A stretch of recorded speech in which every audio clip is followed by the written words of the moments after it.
Oh, that's my car. Relax. Let me know. Just finished a wonderful show at the Cincinnati Oratorium in Pada tahun 1976, seiring dengan makin dikenalnya Sex Pistols, gerakan punk pun mulai masif di Inggris. Mulai dari klub hingga label rekaman mulai mendukung musik dan gerakan ini. Dan hal ini juga membuat banyaknya band-band punk baru yang bermunculan. Termasuk juga beberapa musisi muda berbakat yang juga nggak mau ketinggalan dengan tren baru ini. Setelah pertemuan singkat, mereka memutuskan untuk membuat sebuah band punk dengan gaya mereka sendiri. Tapi, band ini justru tidak terdengar seperti band punk. Bahkan, mereka tidak terdengar seperti band-band yang ada di dunia sebelum dan sesudahnya.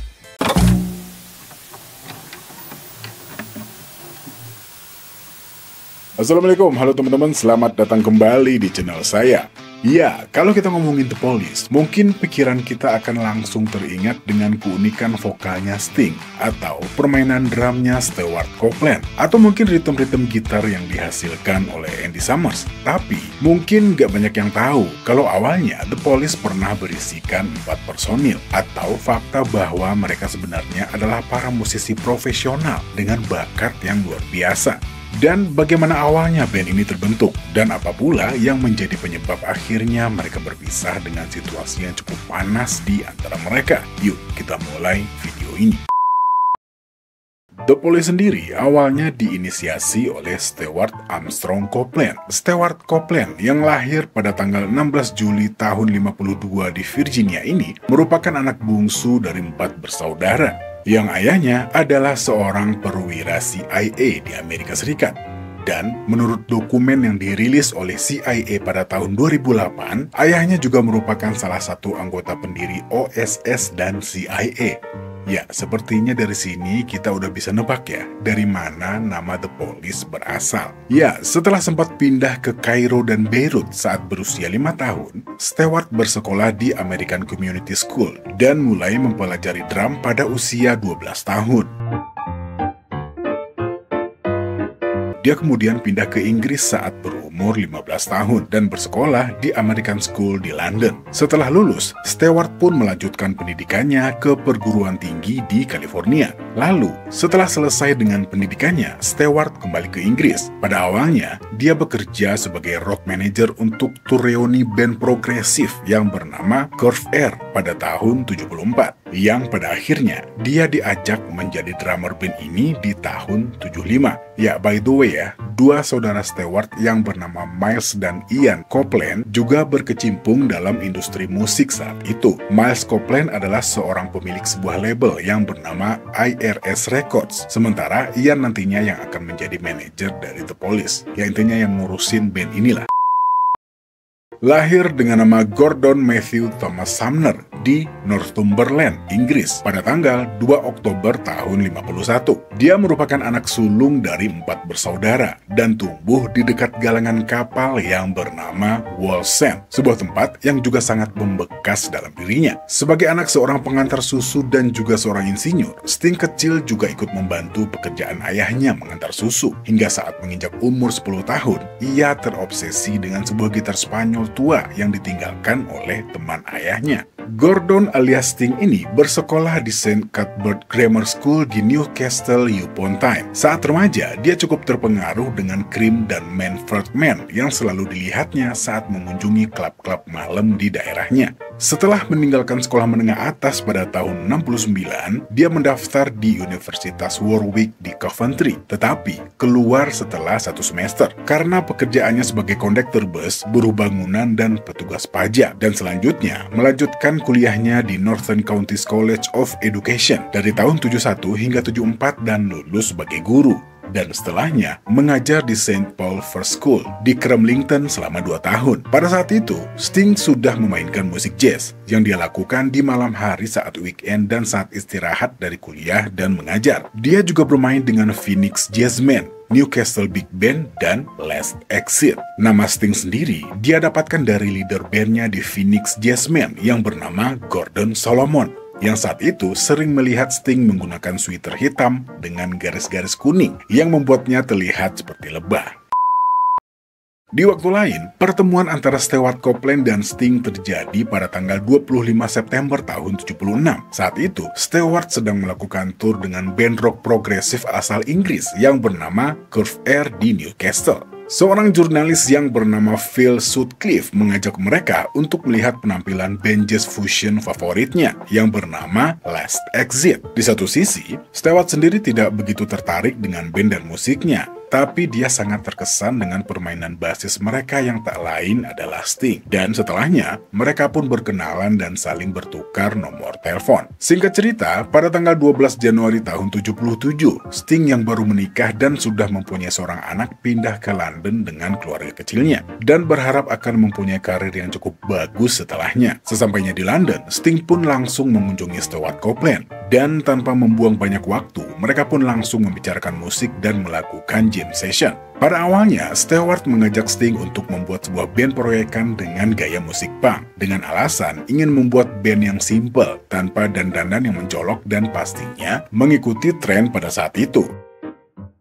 Meskipun kurang tertarik, di satu sisi, Sting juga melihat ada peluang komersial saat itu, sehingga mereka membentuk band trio dengan gitaris punk asal Korsika yang bernama Henry Padovani.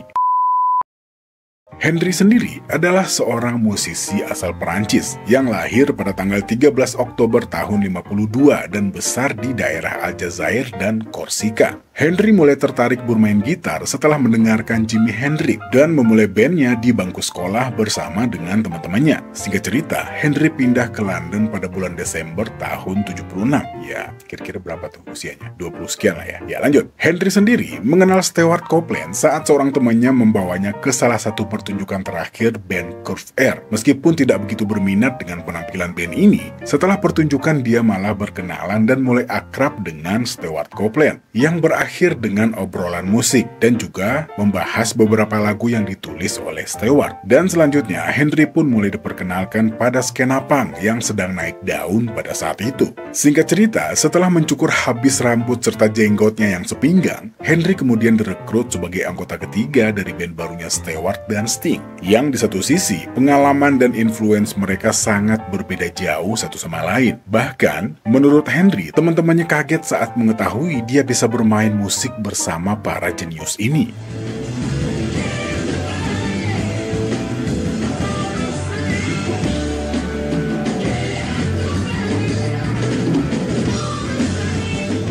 Lalu, pada tanggal 1 Maret tahun 77, debut konser mereka pun dimulai. Dan setelahnya, mereka mulai bermain di berbagai pub dan klub punk di London. Dalam tur sebagai band pendukung untuk Sherry Vanilla dan Wayne Country and the Electric Chairs. Hingga pada tanggal 1 Mei tahun 77, The Police merilis single debut mereka dengan judul Fallout di Illegal Records. Lagu ini ditulis oleh Stewart Copeland dan direkam pada tanggal 12 Februari tahun 77. Tapi ternyata ini juga merupakan rekaman satu-satunya The Police yang menampilkan Henry Padovani. Di waktu lain, pada bulan Mei tahun itu, Sting diminta untuk bergabung dengan band proyekan yang bernama Strontium 90 oleh seorang vokalis dari band gong yang bernama Mike Howlett. Dan Sting pun menyanggupi permintaan ini. Tapi karena drummer yang diminta tidak menyanggupi proyekan ini, Sting pun mengajak Stewart Copeland sebagai drummer. Dan saat inilah untuk pertama kalinya mereka bertemu dan juga bekerja sama dengan Andy Summers.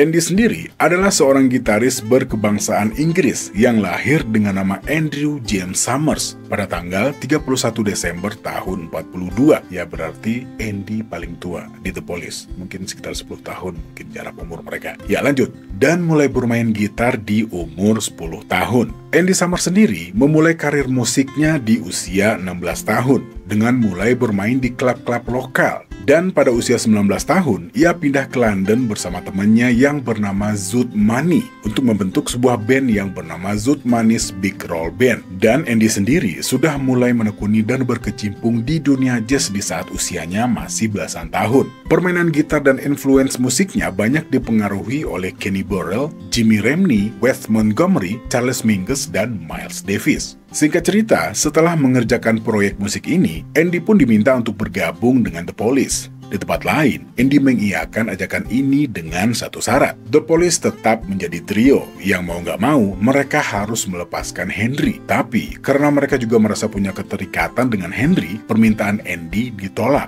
Dan setelah dibujuk, akhirnya Andy bersedia bergabung bersama The Police sebagai gitaris kedua, yang otomatis membuat The Police mempunyai 2 gitaris setelah itu, walaupun hanya beberapa saat.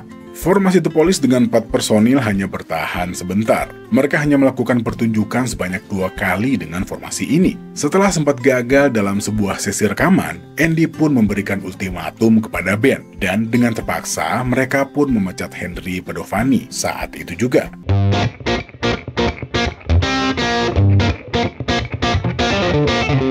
Di satu sisi, dengan kehadiran Andy, musik-musik The Police mulai berbeda. Menurut Sting, Andy bisa memainkan chord-chord mahal di band ini. Stewart Copeland mengingat, satu demi satu lagu-lagu Sting mulai masuk. Dan ketika Andy bergabung, hal itu membuka nomor-nomor baru yang bisa kami kerjakan. Sehingga, materi mulai menjadi jauh lebih menarik, dan Sting mulai lebih tertarik pada grup ini, katanya.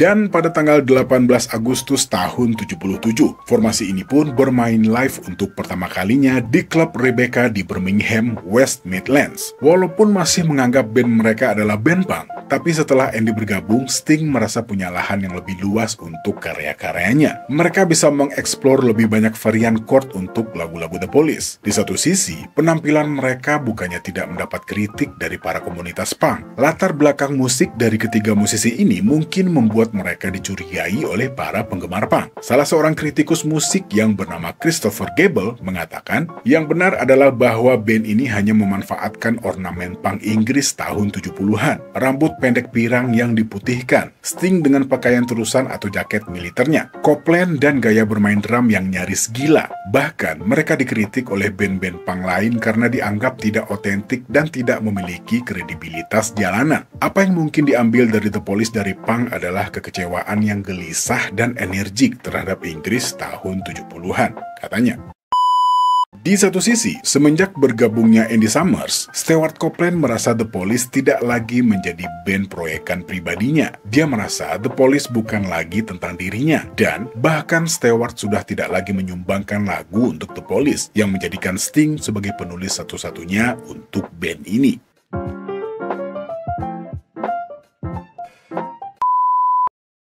Pada awalnya, Miles Copeland yang saat itu sudah berkecimpung di industri musik diminta untuk memodali mereka untuk merekam album pertama band ini. Tapi dia tidak begitu antusias dengan bergabungnya Andy Summers karena khawatir band ini akan kehilangan warna punknya. Sehingga proses untuk perekaman album pertama mereka yang berjudul Outlandos d'Amour cukup mendapat kendala. Tapi pada saat sebuah akhir sesi rekaman, Miles justru terpukau saat mendengar lagu Roxanne, dan segera setelahnya dia langsung menghubungi A&M Records untuk memproduksi lagu ini sebagai single.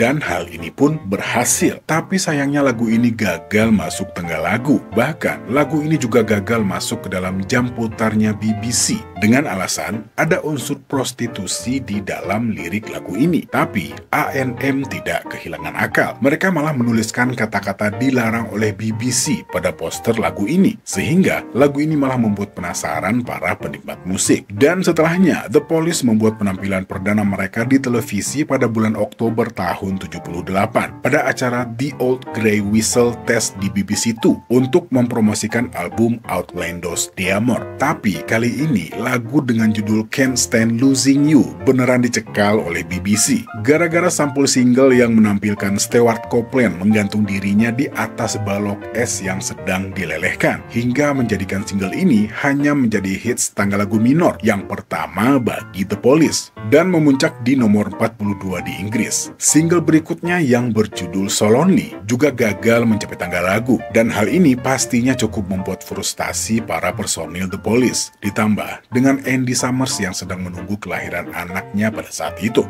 Dan hal ini menjadikan Ian Copeland berinisiatif untuk membawa band ini menuju Amerika berkat saran saudaranya, Miles Copeland. Dan pada tanggal 20 Oktober tahun 78, The Police pun mendarat di New York dan bermain untuk pertama kalinya di Amerika di sebuah klub yang bernama CBGB di Manhattan. Ya, boleh dibilang CBGB ini merupakan klub yang sangat terkenal saat itu. Dan di luar dugaan, penampilan mereka mendapatkan sambutan yang sangat baik hingga pada bulan Februari tahun 79, Roxanne dirilis sebagai single di Amerika Utara, di mana lagu ini diterima dengan hangat di radio-radio dan mencapai puncaknya di nomor 31 di Kanada dan nomor 32 di Amerika Serikat.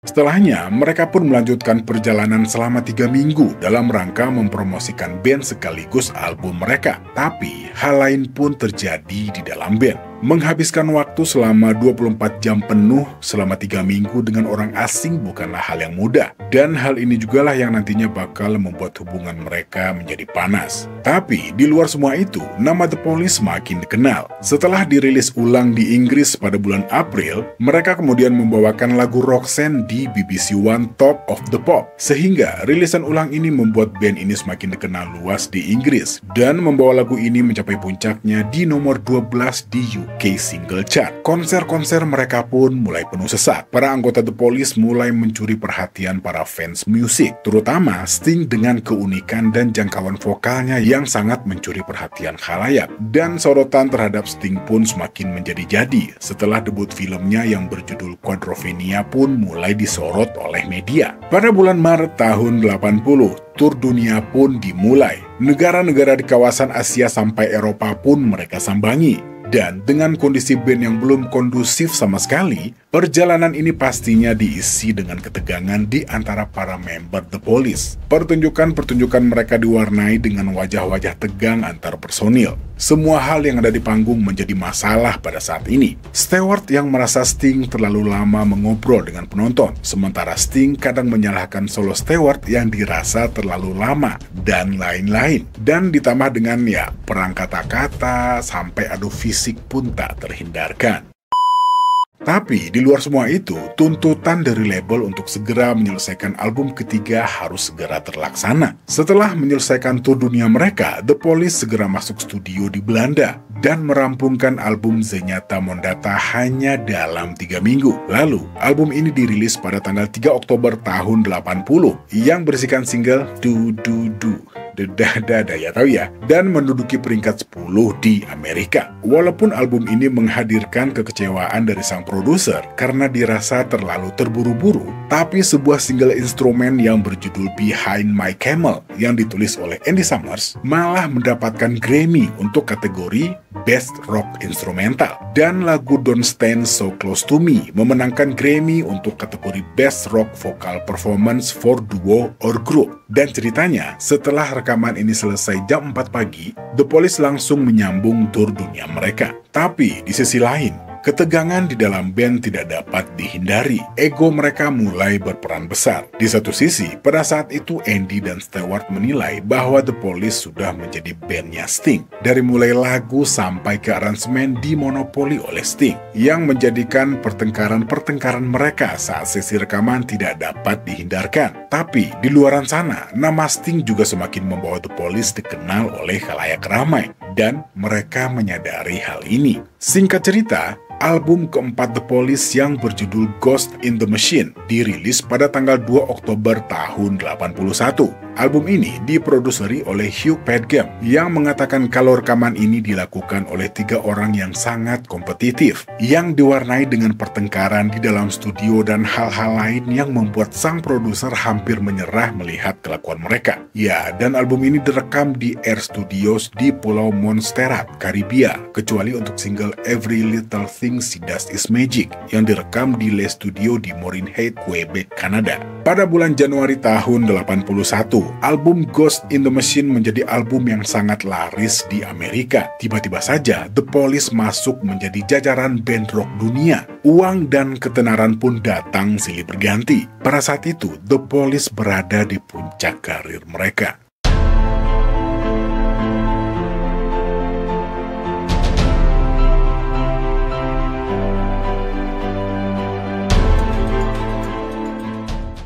Tapi, sekali lagi hal ini berbanding terbalik dengan situasi yang ada di dalam band. Hubungan mereka secara personal semakin meruncing, dan begitu juga yang terjadi di dalam kehidupan pribadi masing-masing personil band ini. Di tempat lain, Andy Summers mengalami masalah dalam rumah tangga yang berakhir dengan perceraian. Begitu juga dengan Sting yang terpaksa harus bercerai dengan istrinya.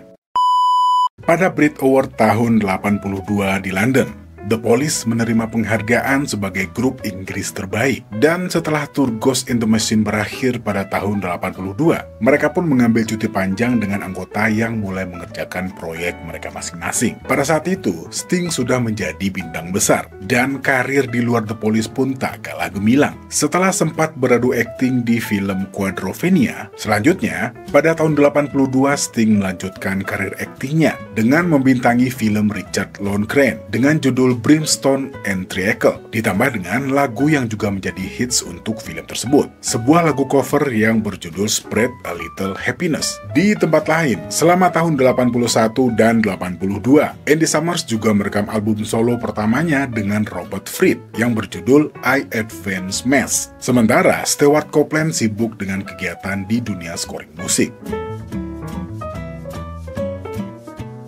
Walaupun hubungan Sting dan Stewart Copeland semakin memburuk diiringi kesuksesan mereka masing-masing, tapi pada tahun 83, The Police masih menyempatkan merilis album studio terakhir mereka yang diberi judul Synchronicity, dengan sebuah single yang sampai hari ini masih keterdengar di mana-mana, yang berjudul Every Breath You Take.